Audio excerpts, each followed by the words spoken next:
Pneumonia फेफड़ों में होने वाला संक्रमण है जो बैक्टीरिया और फंगस से फैलता है।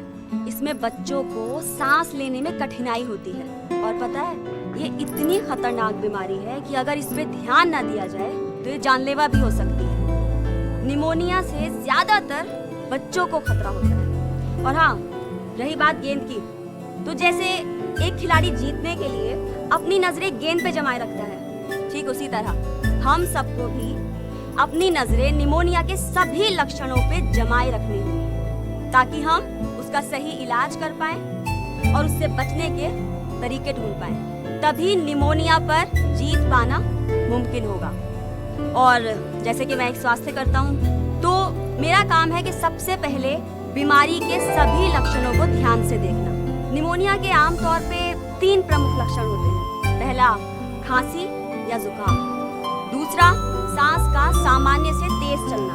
और तीसरा, छाती के निचले हिस्से का नीचे की तरफ धंसा होना। इसको हम पसली चलना भी कहते हैं। आसान शब्दों में बोलूं तो ये देखते हैं। सबसे पहले ये देखें कि बच्चे को खांसी या जुकाम है या नहीं। सांस लेते समय बच्चे की छाती के निचले हिस्से में गड्ढे पड़ रहे हैं या नहीं, या पसली चल रही है या नहीं। बच्चा सांस बहुत तेजी से तो नहीं ले रहा है। सर्दी जुकाम के साथ अगर ऊपर दिए कोई भी लक्षण दिखे तो मैं तुरंत उसे एंटीबायोटिक दूंगी। और यदि बच्चे की हालत ज्यादा बिगड़ी तो उसे बिना समय गवाए 108 पर फोन करके एम्बुलेंस से अस्पताल ले जाऊंगी। और फिर डॉक्टर की मदद से हम निमोनिया रूपी गेंद को कैच कर इसे हरा देंगे। आया समझ? ये डॉक्टर साहब नहीं दिखाई दे रहे।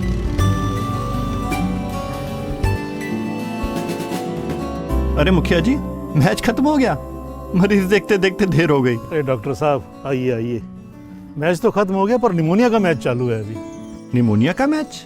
हाँ डॉक्टर साहब, हम सब मिलकर इस निमोनिया को हराना चाहते हैं। डॉक्टर साहब, क्या आप हमें बताएंगे कि हम निमोनिया को कैसे हरा सकते हैं? हाँ हाँ मुखिया जी, क्यों नहीं।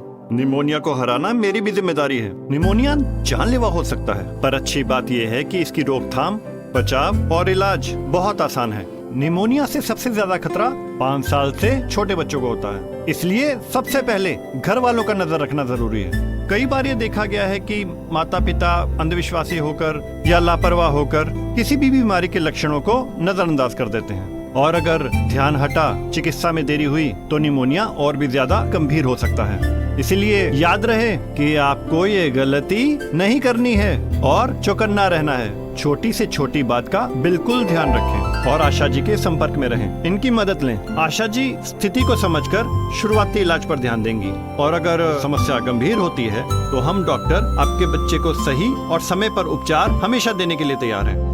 अगर बच्चे को साधारण सर्दी खांसी है तो बच्चे को निमोनिया नहीं है। निमोनिया 2 प्रकार का होता है और इसके 3 प्रमुख लक्षण होते हैं: सर्दी खांसी, तेज सांस चलना और छाती के निचले हिस्से का अंदर धंसना। अगर बच्चे की सर्दी खांसी बढ़े, साथ में तेज सांस चले और सांस लेते समय छाती का निचला हिस्सा अंदर धंसे या पसली चले तो उसे निमोनिया है। कुछ अतिरिक्त लक्षण जैसे आहार न लेना, उल्टी आना, बच्चे को झटके आना, नथुने फूलना, मतलब के बच्चे को गंभीर निमोनिया है। और ये जानने के लिए कि बच्चे को निमोनिया है कि नहीं, उसके सांसों की सही गिनती करना बहुत आवश्यक है। सांसों की गिनती के लिए हम घड़ी या फिर स्टॉपवॉच का इस्तेमाल कर सकते हैं। डॉक्टर साहब, कैसे जानेंगे कि सांसें तेज चल रही है?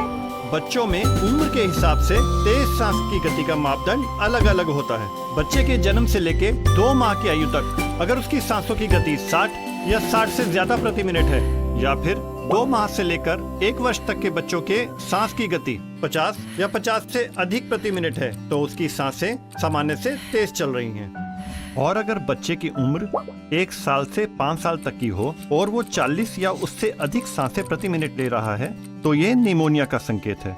यदि बच्चे की सांस की गति 70 या 70 से ज्यादा प्रति मिनट है तो इसका मतलब बच्चे को गंभीर निमोनिया है। यदि बच्चे की सांस की गति सामान्य से तेज या सीमा रेखा पर है तो न्यूनतम 2 बार सांसों की गति की जांच करें। सांसों की गिनती करते समय कुछ विशेष बातों का ध्यान रखें। सांस की गिनती करते समय बच्चा शांत हो, बच्चे के कपड़े ऊपर करके सांस लेने और छोड़ने की गति को 1 मिनट तक नापें। सांसों की गिनती करने के लिए घड़ी या स्टॉपवॉच को बच्चे की छाती या पेट के पास रखें। पर डॉक्टर साहब ये बीमारी होती कैसे है, ये भी तो पता चले जरा। हाँ, कुछ जरूरी बातों का ध्यान रखकर हम बच्चे को निमोनिया और अन्य बीमारियों से बचा सकते हैं। जैसे बच्चे को जन्म से 6 माह तक सिर्फ माँ का दूध पिलाएं। 6 माह का होने के बाद बच्चे को ऊपरी अर्धठोस आहार शुरू करें और बच्चे का संपूर्ण टीकाकरण कराएं। 9 माह का होने के बाद बच्चे को हर 6 महीने में एक बार विटामिन ए का घोल पिलाएं। गंदे हाथों से बहुत सी बीमारियां फैलती हैं, जिनमें से एक निमोनिया भी है। तो इसके लिए खाना पकाने और बच्चे को खाना खिलाने से पहले और शौचालय के इस्तेमाल के बाद हाथ को साबुन से और साफ पानी से हमेशा धोएं। अगर आप ऐसा करेंगे तो कोई भी कीटाणु बच्चे के शरीर में नहीं घुस पाएंगे।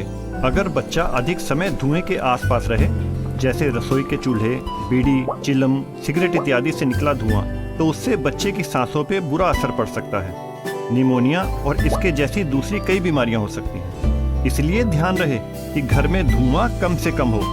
अपने घर और रसोई में खिड़कियां बनवाएं, जिससे धुआं आसानी से बाहर निकल सके। उचित मात्रा में पौष्टिक आहार न मिलने पर बच्चा कुपोषित हो जाता है और इससे भी निमोनिया जैसी बीमारियां हो सकती हैं। पौष्टिक आहार जिसमें कार्बोहाइड्रेट्स, प्रोटीन्स, मिनरल्स और फाइबर उचित मात्रा में मौजूद हों, वो बच्चे को हर बीमारी से लड़ने की क्षमता देता है। अगर बच्चे को ठंड से बचाकर न रखा जाए तो भी निमोनिया होने की संभावनाएं बढ़ जाती हैं। बच्चे को अच्छे से ढककर रखें, गर्म रखें, कपड़े पूरे पहनाएं, मगर इस बात का ध्यान रखें कि बच्चे की नाक और मुंह ना ढका हो। मैं अपने सभी डॉक्टर भाइयों को बताना चाहूंगा कि हम अगर निमोनिया पर नजर रखें तो हम इसे जल्द ही क्लीन बोल्ड कर सकते हैं। जब कोई बच्चा निमोनिया के लक्षण के साथ आए तो उसकी सांसों की गिनती करें। यह देखें कि छाती का निचला हिस्सा अंदर की ओर तो नहीं धंस रहा। बुखार की जांच करें, वजन लें और इन सबको रिकॉर्ड रजिस्टर में लिखें। निमोनिया का इलाज निमोनिया के वर्गीकरण के अनुसार किया जाएगा। यदि बच्चे को सामान्य सर्दी जुकाम है तो बच्चे को घर भेजकर उसके माता पिता को बताएं कि कैसे घर पर उसका ध्यान रखना है। बच्चे को कपड़ों से ढककर गर्म रखें एवं अधिक मात्रा में गुनगुना तरल पदार्थ दें। साथ ही नाक को साफ रखें ताकि सांस लेने में परेशानी ना हो। अगर सांस की गति तेज चले, यह बच्चा दूध या आहार ना खा पी पाए या उल्टी करे तो उसे तुरंत अस्पताल वापस लाएं। बहुत अच्छा डॉक्टर साहब, हम सब ध्यान रखेंगे। निमोनिया में खुराक इस तरह देनी चाहिए। यदि बच्चे की आयु 2 माह से 6 माह की है और जिनका औसत वजन 4 से 6 किलो है तो उसे एमॉक्सिसिलिन 125 मिलीग्राम की एक गोली सुबह और एक गोली शाम को दें। यदि बच्चे की आयु 6 माह से 1 साल की है और जिनका औसत वजन 6 से 10 किलो है तो उसे एमॉक्सिसिलिन 125 मिलीग्राम की 2 गोली सुबह और 2 गोली शाम को दें। यदि बच्चे की आयु 1 साल से 2 साल की है और जिनका औसत वजन 10 से 12 किलो है तो उसे एमॉक्सिसिलिन 125 मिलीग्राम की 2.5 गोली सुबह और 2.5 गोली शाम को दें। यदि बच्चे की आयु 2 साल से 3 साल की है और जिनका औसत वजन 12 से 15 किलो है तो उसे एमॉक्सिसिलिन 125 मिलीग्राम की 3 गोली सुबह और 3 गोली शाम को दें। यदि बच्चे की आयु 3 साल से 5 साल की है और जिनका औसत वजन 15 से 18 किलो है तो उसे एमॉक्सिसिलिन 125 मिलीग्राम की 3.5 गोली सुबह और 3.5 गोली शाम को दें। अगर बच्चे को गंभीर निमोनिया है और उपचार की सुविधा नहीं है तो एंटीबायोटिक की पहली खुराक देकर अस्पताल ले जाएं। गंभीर निमोनिया में बच्चे को एम्पिसिलिन इंजेक्शन 50 मिलीग्राम प्रति किलो प्रति डोज इंट्रामस्कुलर अथवा इंट्रावीनस हर 6 घंटे में 7 से 10 दिनों तक दें एवं जेंटामाइसिन इंजेक्शन 7.5 मिलीग्राम प्रति किलो इंट्रामस्कुलर अथवा इंट्रावीनस दिन में एक बार 7 से 10 दिनों तक दें। ध्यान रखें कि दोनों इंजेक्शन देने के लिए अलग अलग सिरिंज का उपयोग होना चाहिए। यदि 48 घंटों तक बच्चे को दी गई दवाओं का असर नहीं होता है तो बच्चे को सेफ्ट्रेक्सोन 80 मिलीग्राम प्रति किलो इंट्रामस्कुलर अथवा इंट्रावीनस एवं जेंटामाइसिन 7.5 मिलीग्राम प्रति किलो इंट्रामस्कुलर अथवा इंट्रावीनस दिन में एक बार 10 दिनों के लिए दें। बच्चे की ऑक्सीजन लेवल की जांच करना भी बहुत जरूरी है। पल्स ऑक्सीमीटर से ऑक्सीजन लेवल की जांच करें। यदि बच्चे की हालत गंभीर हो तो उसका ऑक्सीजन लेवल पता कर तुरंत ऑक्सीजन देना बहुत जरूरी है। पल्स ऑक्सीमीटर बच्चे की ऑक्सीजन लेवल को जांचने का उपकरण है। इसका इस्तेमाल बहुत ही सरल है। इसके इस्तेमाल से पहले माँ को बताएं कि आप बच्चे की ऑक्सीजन लेवल की जांच करने जा रहे हैं। माँ को बताएं कि वो बच्चे के हाथ को पकड़े पर उंगलियां नहीं। पल्स ऑक्सीमीटर को 1 मिनट तक बच्चे की उंगली पर लगाए रखें और ऑक्सीजन लेवल की रीडिंग नोट करें।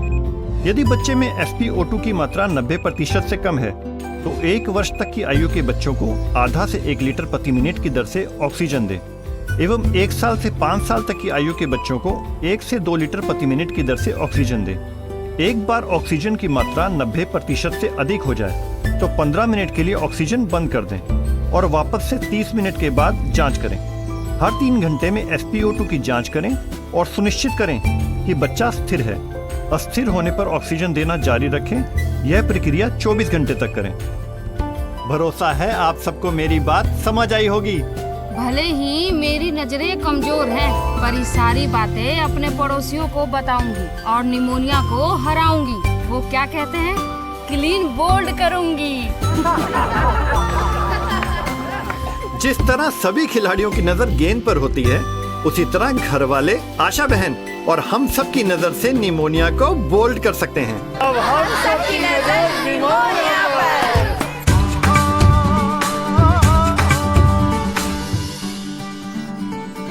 माँ की नजर निमोनिया पर।